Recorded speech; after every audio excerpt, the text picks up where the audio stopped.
Welcome to Bloodhound Pix. As always, I'm one of your hosts, Craig. Kyle. And this is Josh. Hey, Raphael. It's just like, what the fuck, man? We're talking about Kyle's dog, who's in video right now. But if you're watching the video version. So this is going to be Josh's episode where he picked two films. Both are sequels to slasher movies out of the 80s. One is Sleepaway Camp 2. The other is Slumber Party Massacre 2. And since it's Josh's episode, take it away. So what I initially wanted to do with this was I wanted to pick sequels to,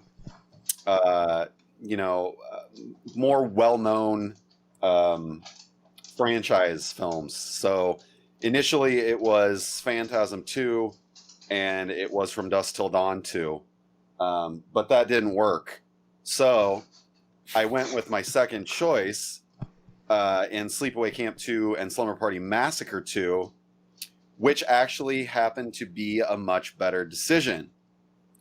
We'll start with Sleepaway Camp 2, which, here's the IMDb, stupid fucking premise. It says that Angela, who is from the first film, in case you're wondering. Do you want to give a little bit of a synopsis of Sleepaway Camp 1, just in case somebody hasn't seen it or knows what the big twist at the end was that's famous? Yeah, we can do that. But since I don't want to just make it up, let me look it up. Okay, so the first film, Sleepaway Camp, this is what IMDb says. It's Angela Baker is a shy, traumatized young girl is sent to summer camp with her cousin, and shortly after her arrival, everyone with sinister or less than honorable intentions gets their comeuppance. So basically, everyone dies and is being killed in this. It's in this slasher film, and then at the end of the film, it's revealed that Angela is in fact the one doing it, but Angela is also not really a female; she is a he. So it was really fucked up, and everyone that's ever seen the film only remembers that part of it, myself included. No, I'm just kidding. But to say it's memorable is an understatement. So in the sequel, Sleepaway Camp 2, Angela is back, and so now Angela, who is supposedly reformed and living under an assumed surname, whatever the fuck that's about, is working at a summer camp herself now. And when the campers start misbehaving, she soon reverts to her old ways. So Sleepaway Camp 2 sounds extremely mindless, right? And it's interesting because what's funny as fuck too is this is actually the second time I've seen Sleepaway Camp, probably in the last, I don't know, couple weeks. And I think it's quite brilliant, in fact. And it came out in 1988, which was 5 years after the first film. And one thing that is, that stood out to me immediately is that this movie almost did this whole Scream bit before Scream, in that it's extremely self-aware of what it is. All the characters seem to know that they're in a slasher film. It comments like specifically on other franchise films. You have characters in Sleepaway Camp 2 dressing up like Freddy, dressing up like Jason, dressing up like Leatherface, right? It's extremely self-aware of what it's doing. All the kills are pretty great too. They don't seem really thought out that much, other than the outhouse one, which it literally about made me like puke a little. I mean, that was fucking disgusting. So yeah, I think it's actually quite brilliant, and it totally goes. The first film was very serious, right? This one is not at all. It knows it, it's clearly having fun. Again, all the characters seem to be in on every bit of, not taking it seriously. I mean, not in a bad way, but to me, it was a great sort of departure from what the first movie was doing. The tone of everything essentially about the first movie is gone out the window for this sequel, and I think that was the smartest thing that they could have done, was to set out to do something completely different. And like I said, it when you describe what's going on in this movie, it sounds rather mindless, and on the surface level it might be, but it's definitely not. What do you guys think? So this is my first time seeing it, and I had only recently seen the first one. I fucking loved it.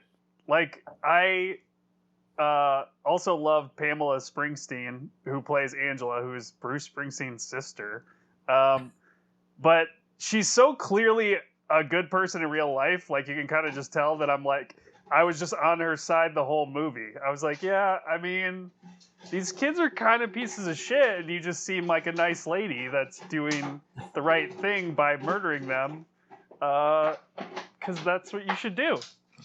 But no, I mean, it is super self-aware and hilarious. I mean, that's what makes it so good. And it almost makes it more funny that she's not really a threatening actor, so you're just like, I don't know, it just makes it more funny that she turns out to be the killer, because like one scene she's singing Kumbaya, and the next scene she's killing some teenagers that are having sex and delivering like a cheesy one-liner, and it's perfect. And she's the killer from right away. First moment, yeah. Yeah, that's that should be mentioned. So the first movie is definitely a whodunit type. They don't fucking care at all. You know damn well that she's the one murdering people just within the first 10 minutes. And it's fucking hilarious too, because it's like she kills somebody else about every 5 minutes. Yeah. Somebody dies in this movie. So it's never boring. And it's what was it, like 79 minutes? I mean, that's fucking speaking my language, man. And I have to say, the outhouse scene, I wish I wrote that. Based on my disgusting shit that I write sometimes. Yeah. And I have to say also, by the like final act, when she's about to be fired from the camp, I was genuinely worried about Angela. I was deeply involved in this drama. Well, it goes in a way where she is also the protagonist, and at least she's the one that you're following, so you're just kind of following her move from person to person, killing them. And I was just gonna say, it is interesting because in her mind, she doesn't think she's doing anything wrong, right? And these other people, minus, speaking of sisters, yes, Charlie Sheen and Emilio Estevez's sister is also in this movie, and she's kind of the second main protagonist. But yeah, in Angela's mind, she's not doing anything wrong, and all of these kids, as Kyle mentioned, they're kind of assholes, with the exception of the I can't remember her name, but it's Molly, isn't it? Yeah, Molly, who is that's the character's name. Yeah, who is Renee Estevez. She's obviously, she doesn't do drugs, she doesn't have sex, she doesn't do anything wrong. That's why Angela likes her. So if you're doing any of that stuff, you're gonna get your fucking shit killed by Angela, who thinks that she's just doing the right thing. And she also, it's so funny seeing the actress it almost like looks like she's having a hard time being that evil, which is also fucking funny. That just makes it better. Also, really quick, there's two like creepy kids taking naked pictures or whatever, but they are mentioned when they go missing, like where's Charlie and Emilio, which is like a nod to the Estevez brothers. What I would say though, that because obviously this isn't one of those things where you find yourself agreeing with Angela, not just because it's not just there's these kids having sex and the whole, I guess, Reagan era of like, if you have sex you should die type of thing, but you can agree with Angela in the fact that some of these, there's the two kids that are taking, I guess if you want to call it unconsensual naked photos of the people. There's these boys that go in and basically do the panty raids or sexually harass these women, and the rest of the camp is kind of like, oh well, boys will be boys, or they do a lot of stuff like that. So that is where I'll agree and say you agree with Angela and being like, well, yeah, but what they're doing is also really messed up. It's not like they're just like some kids having fun. They're like doing horrible stuff.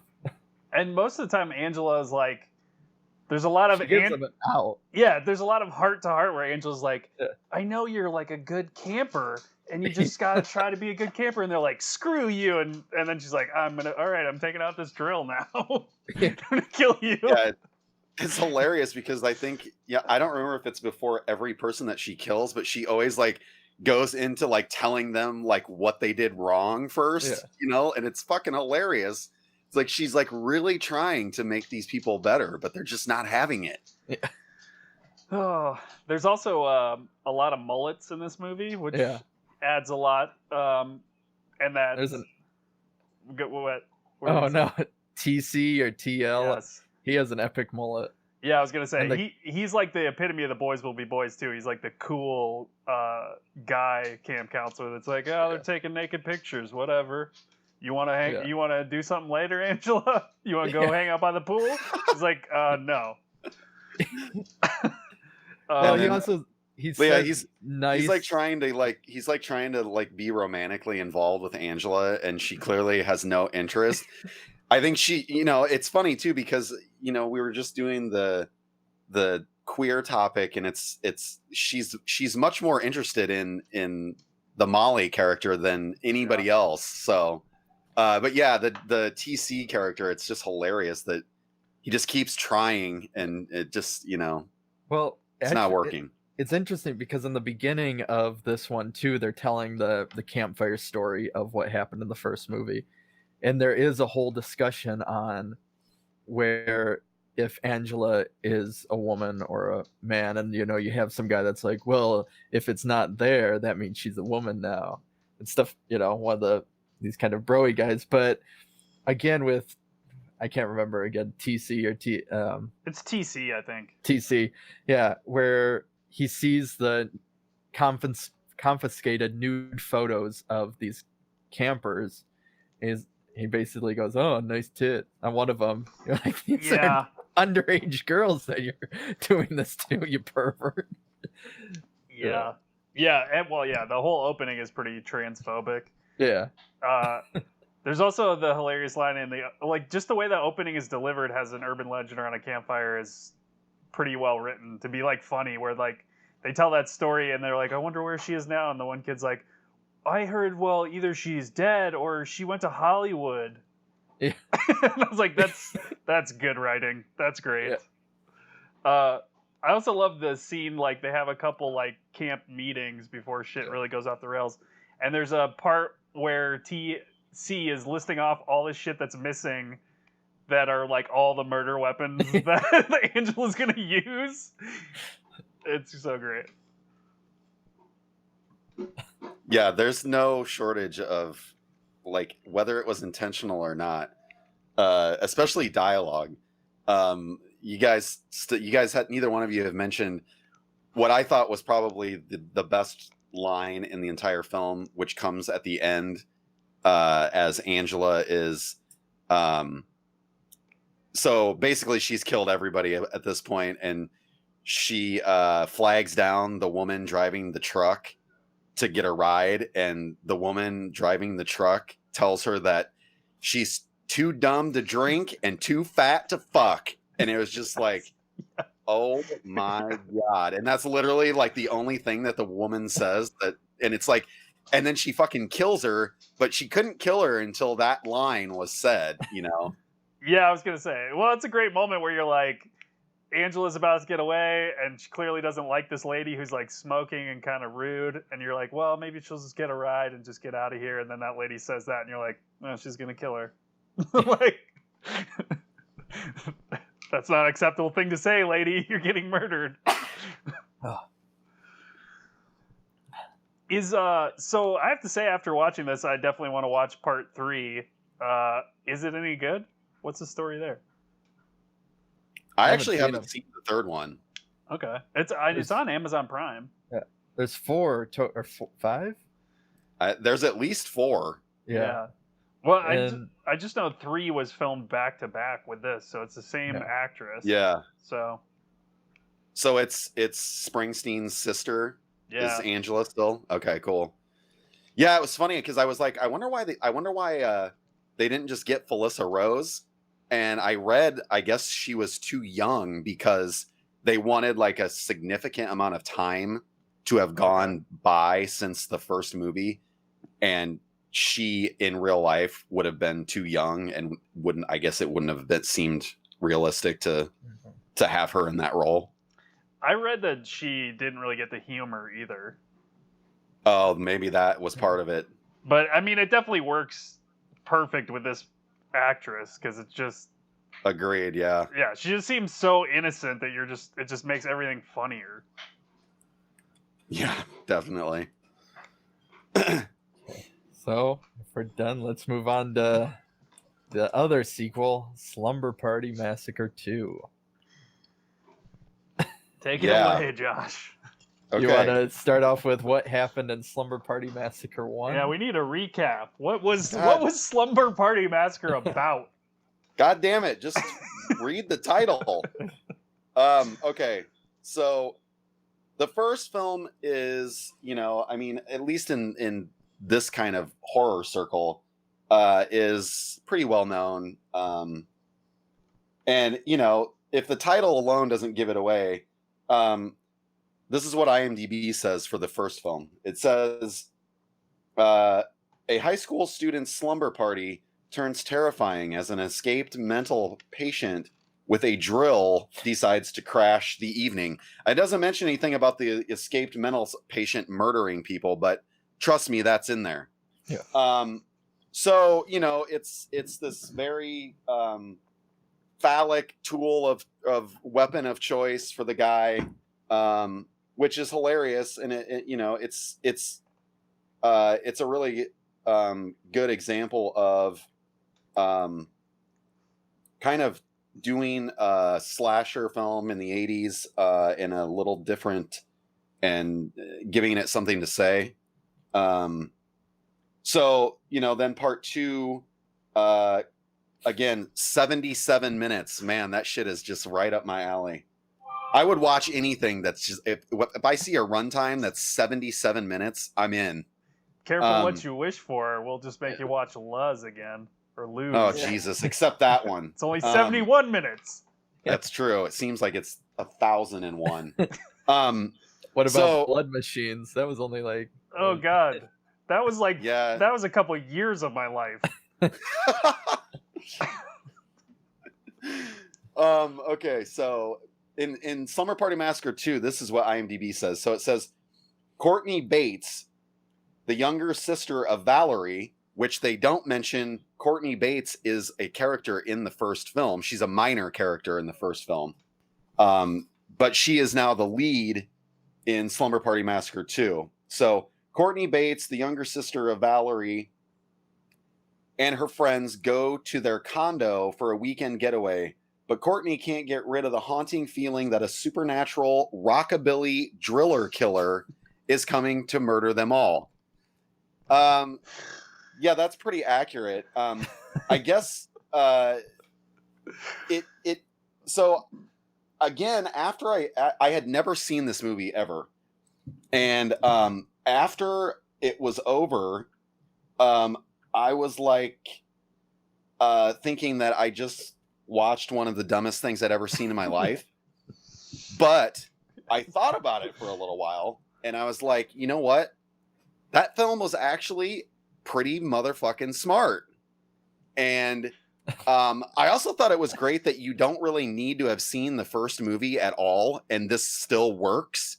Of course, it helps if you have, because, you know, essentially the Courtney character, you know, she's in a band, okay?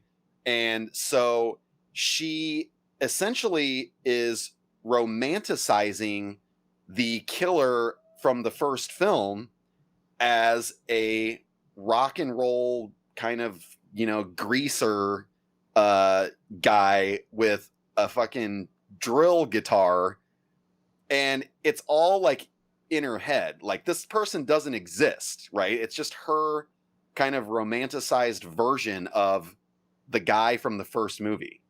And, you know, it's not quite clear, like, is she like a clairvoyant, you know, like she's obviously made this guy up, and she's having these, like, you know, dreams and visions and premonitions, or whatever you want to call it, of this guy. And you know, essentially she is having a premonition of what is going to happen in the future, which, you know, it's funny that they don't like make it clear, but it also kind of is one of those things where it's like the guy who out of nowhere becomes real, like, did she manifest him into being? You know, it's kind of like Freddy Krueger, right? Freddy Krueger is only in your dreams, but, you know, he can be pulled out. And that's essentially the exact thing that happens in this movie with this greaser rockabilly guy, which, you know, doesn't really make any sense at all. But you know what? It worked for me. I went with it. I didn't know if it was supposed to be like poor logic version of, you know, that she was, I don't know, one of those, she was the killer, like a high tension thing where it doesn't really fully work. But like, that's Craig, that's exactly what I thought was going to happen, was that it was going to turn out that Courtney, the character of Courtney, was the one that was killing all of her friends, and, you know, obviously making it seem like this rockabilly greaser guy with the giant dick drill guitar was the one doing it. So that's interesting that you say that, because I swear that I had that thought, and I was like, if that's what they fucking do, but they don't. So Kyle, you want to go? All right. First. Yeah. I rewatched Slumber Party Massacre 1 just to really do my due diligence here, and that was not important at all to do. This was my first time seeing this too. I was confused about where the fuck. I basically had Josh's reaction he just described. I was like, I think that's the dumbest thing I've ever seen. But I do have to say, thinking back on it, the fact that she's like in a band and she's like, you know, like about to have her first boyfriend almost, it seems like, it does kind of make sense that there's like all that stuff ties together with her memories of this murders from the first movie. So maybe I'll give it another chance, but I think these rockabilly drill tar dance number murders were just like, I was like, I don't know what the fuck is even happening anymore. Is this movie over yet? And one guy, TJ, Jesus Christ, was that guy a douchebag? He was doing this weird like surfer stoner voice. That guy was the worst. I don't know, Craig. Help me out. No, I agree. I did not watch Slumber Party Massacre 1 going into this, but I remember it takes place in Valencia, or it's in California. The Somewhere, first yeah. one. Yeah. And it's like, first of all, like, why do they have, I don't remember them having southern accents.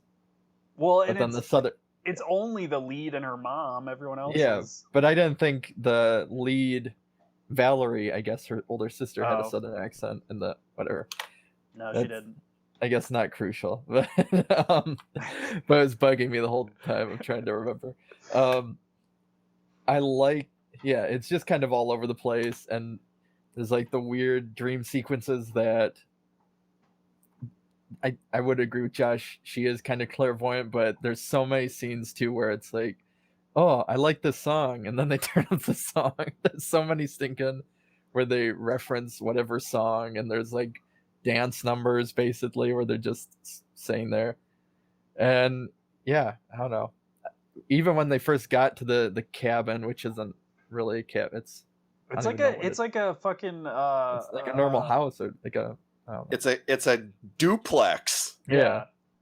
It's so funny because they were calling it a condo. Yeah. And so like I was expecting it to be like, you know, a real condo and not like a fucking duplex. Yeah.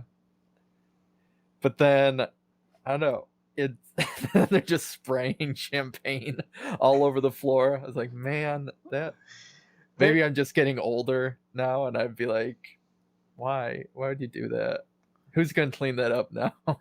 They also just that was hilarious that chick did. She literally just took that bottle and just dumped it on the fucking carpet and like, Yeah. What the fuck are you doing?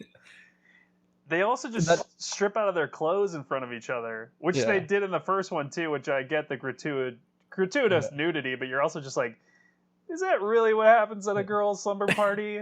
It is a Roger Corman. Yeah. Well, of course it is. The two guys that are peeping Tomming them even say, man, I can't believe that girls actually do this. Yeah, and then that one guy's like, we're not alive. We died and we're in heaven. It's like, shut the fuck up, dude.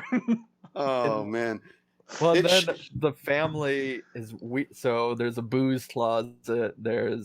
She talks about, oh, my brother, I forgot her, Sheila, isn't she? It's her house or her parents' house. I honestly don't remember, but I think it is. The redhead. Yeah. That she is like, oh, I guess my brother was here recently. Yeah. Knows this because there's a blow up doll in the bed. And then they start like messing with it. Yeah. Yes. And what's interesting is that all of the Slumber Party Massacre movies, at least the first 3, are all directed by women too. So. Yeah. Yeah, no difference here. It should also be noted too that in a weird kind of turn of events, that this film, Slumber Party Massacre 2, has 2 actresses from the Friday the 13th franchise in it. And, you know, I noticed that right away. Juliet Cummins is one of them, and the other one would be Heidi Kozak, who is also in Society. Yes. Society for 400. What'd you guys think of the so this movie too? I couldn't have picked 2 better choices if I had to, in terms of how they relate to one another, because this film also is completely different from the original Slumber Party Massacre, right? Yes. It's totally fucking different. It's literally using, essentially, I made the comparison to the killer being like Freddy Krueger, and that's essentially what he is in this movie. So it's got this like supernatural bit to it. So you get really great parts like the Sally character having the zit on her face that is like the size of a basketball, and pus and shit exploding out of it, which was seriously, I mean, why would you not do that? You know, I mean, if you had the means to have a giant zit exploding all over somebody, I mean, come on. But it feels like, so with Sleepaway Camp, Slumber Party Massacre, and then there was also during that time Prom Night 2, whereas like all of these sequels that were kind of related, connected, but also went in a completely different direction away from kind of realism, I guess, as much as they can be. But yeah, that's what it felt like it was with a lot of that. And I think both of them, from what Josh was saying, is that they're kind of these movies that almost there is very little plot and you're just basically going from kill to kill, or from like gratuitous whatever to, you know, either be violence, sex, dancing. Yeah, they're just linked by that and then a very thin plot. I find all this dancing so fucking gratuitous. Yeah. Yeah, it seems like they all leaned into the self-aware horror thing, which is good. I think I just wanted Slumber Party Massacre to be more self-aware. Like, Sleepaway Camp 2 is better, in my opinion, because it's leaning even more into it, where, like, Slumber Party, like, the killer is definitely self-aware, but, you know, the Courtney actress from Wings... she just seemed like she was trying to be so serious, and you're like, there's a guy with a guitar with a drill, and you're like crying, and it's like, nah. You can wink at the camera, for Christ's sakes. Yeah, stop crying. Yeah. So go ahead, Craig. Oh no, I was passing it back to you if you have any more for us. Motherfucker, I did have something else, but now I don't remember what it was. I thought that again too, like just the kind of subtle connection between these two movies. I couldn't have done a better job of picking two sequels in terms of, you know, like we mentioned Bruce Springsteen's sister was the lead in Sleepaway Camp 2, and in Slumber Party Massacre 2 there's a girl rock band. I mean, come on, man. You there know, you go. Unreal. They're basically the same movie. Yeah, it's all there. Lots of gratuitous dance scenes. Yeah. They came out the same year, too. We should mention they both came out in 87. They did, yeah. Okay, well, if you have seen either of these movies and want to tell us what you think, send us a comment, message. If you have not and decide to watch them because of us chatting about them, then yeah, send a message away. The next time we will be meeting, it will be under, I think, a My Pick episode. I am Craig, if you haven't caught on to the voice by now. And I am doing a double feature of Peter Strickland that might turn into a triple but I'll do a double feature just because to not put you guys through so much of the Barbarian Sound Studio and In Fabric, which, yeah. So check us out. And as always, thanks for listening. Adios. Too dumb to drink and too fat to fuck. Bloodhound Pix podcast is produced by Josh Lee, Craig Dram, and Kyle Hintz. Music by Raymond Seed. Audio editing by Kyle Hintz.